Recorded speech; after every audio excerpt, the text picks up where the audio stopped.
Do you feel stuck financially? What if the real problem keeping you broke isn't how much you earn, but the lies you've been told about money and wealth? Think about those moments when you felt guilty for spending on something you enjoy or caught yourself worrying that you'll never get ahead. One of the biggest money myths is that you have to deprive yourself and live like a hermit to get ahead financially. Sticking to a budget plays a role, but it's not about saying no to everything. It's about learning to say yes to what truly matters. In this video, we'll uncover the truth about what it really takes to build wealth and share practical steps you can start using today to focus on what aligns with your goals without sacrificing joy or the life you want to live. Hey everyone, I'm Rose Colburn, and welcome to Wealth Wednesday. This is the space where we focus on creating financial freedom and breaking through the money blocks that hold us back. Every week, I draw insights from the Healing Money Blocks Oracle deck. And this week's card is a powerful reminder. It says, no limits. This card challenges us to confront the limiting beliefs and money myths that keep so many of us stuck. These myths aren't just untrue, they can be downright harmful and stand in the way of the life of abundance that we all deserve. And before we get started, let's take a moment to reset together. Take a deep breath in and let it out slowly. Picture any financial stress or limiting beliefs you've been carrying and imagine them melting away with that exhale. Now think about one belief or habit in your financial life, something you've been holding on to, maybe without even realizing it. It could be guilt for spending on yourself, fear of never getting ahead, or comparing your progress to others. Today, we're going to explore how these habits and beliefs hold you back, and most importantly, how to replace them with empowering truths. You know how a lot of us have grown up believing the myths about money, things we just accept as true without really questioning them. But the truth is, some of these myths might be the very things holding us back. Let's talk about three big ones that I think we've all heard at some point. First up, budgeting and living below your means. There's this idea that to get ahead, you have to deprive yourself of everything and live like a hermit. And honestly, that just sounds exhausting, doesn't it? But here's the truth. Budgeting isn't about saying no to everything. It's about saying yes to what truly matters. It's about spending in a way that aligns with your values and goals, not someone else's idea of what's responsible. So ask yourself, are you following some generic advice that doesn't fit your life and cutting back on things that you enjoy? The second myth is the whole debt-free first mentality. This one's tricky because paying off debts is important. But let me say this, financial freedom doesn't have to wait until you've cleared up every penny of debt. You can still start building an emergency fund, invest, or even take small steps towards your goals, all while working on paying down debt.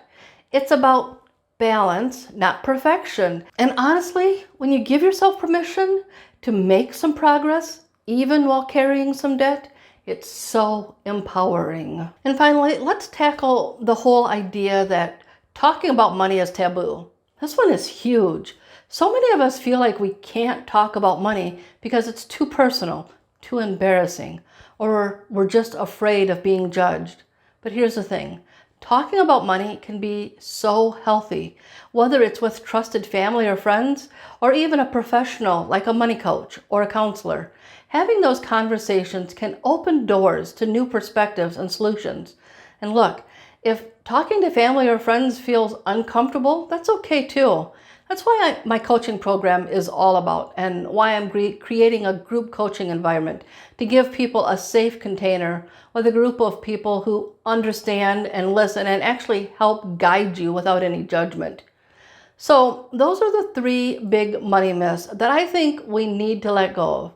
But by replacing those myths with empowering truths, you can take a huge step toward rewriting your financial story. So what can you do to start making some real progress?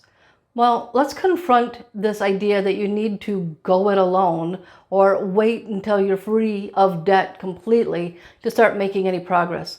These myths keep so many of us stuck, thinking that we have no one to turn to or that we have to delay our goals indefinitely.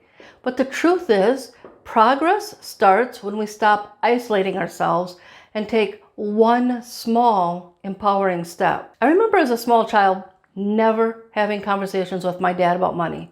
He wouldn't talk about things like how much he made, how he balanced his budget, prioritized his bills or debt repayments, or anything else related to money. If I asked a question to understand things, he'd always tell me it was none of my business, or he would just dismiss me with, "Don't worry about that." As a result, I was never taught even the basics about managing my finances. When I started having trouble managing my money as a young adult, I felt like I couldn't ask anyone for help. I was in way over my head and seriously struggling before someone close to me offered a simple suggestion to set aside just $20 a month in a separate savings account. At first, I really didn't think I could even save that much, and I certainly didn't see how it could possibly make a difference. But I gave it a shot. And some months I saved the $20 and other months it was kind of less.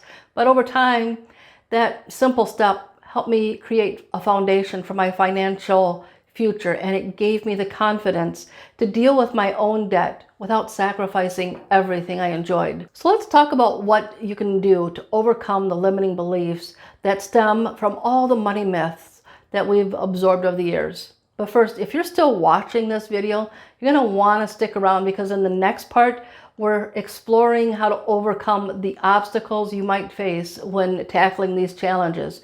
And trust me, you don't want to miss that part. So how do you overcome your limiting beliefs first? One of the easiest ways to start breaking free from them is to take one small intentional step this week. Whether it's opening a tiny savings account, having an honest conversation about money with someone that you trust, or simply tracking your spending for a few days. Just pick something simple and achievable. Even the smallest step forward can create momentum and set you on a path to greater confidence and control over your finances. But here's the thing, building momentum isn't just about taking action. It's about addressing the beliefs and emotions that might be holding you back. Imagine trying to make a smoothie without the fruit. You'd end up with an empty cup and a whole lot of noise from the blender, right? Well, that's exactly what it feels like when you're trying to build financial freedom without addressing the emotional blocks and beliefs that keep you stuck. It's all effort and no real results. For many of us, money is deeply tied to emotion like guilt over past spending or fear of not having enough, or even shame from the mistakes we've made. These emotions can cloud our judgment and keep us stuck in old patterns. For example, you might avoid checking your bank account because it's too stressful. I've been there with that one. Or you feel paralyzed when thinking about budgeting because it reminds you of your past failures. But here's the truth. Facing those emotions and reframing your mindset is like adding fruit to the blender. It transforms everything. You're no longer stuck in a cycle of noise and frustration, and you start creating real, meaningful change. So if you're feeling stuck and you're trying to deal with these emotions and just can't find a way to take the small, intentional step that I mentioned previously, then try this instead. Start with a simple shift in your perspective. When you feel guilty or have fear about money, ask yourself, what's the story I'm telling myself? Is this belief actually helping me move forward? For example, if you've been telling yourself, I'll always be bad with money, reframe it as, I've made mistakes, but I'm learning how to do better now. So we've covered a lot today, and I know it can feel overwhelming, but here's the good news. You don't have to do everything all at once. Just pick one action that fits where you're at right now. So if you're feeling stuck, trying to deal with the emotions and finding it hard to tackle that small intentional step we mentioned earlier, then start with the exercise I mentioned about shifting your perspective. Or if you're ready to jump in and start taking action towards your financial freedom goals, Try one of the action steps that I mentioned, like opening a small savings account with whatever you're able to set aside right now, or one of the other steps I recommended. The choice is yours, and there's no wrong answer. The key is to take that first step, however small, and know that every action you take builds momentum to the financial freedom that you deserve. Thank you for watching, and I'll see you in the next video.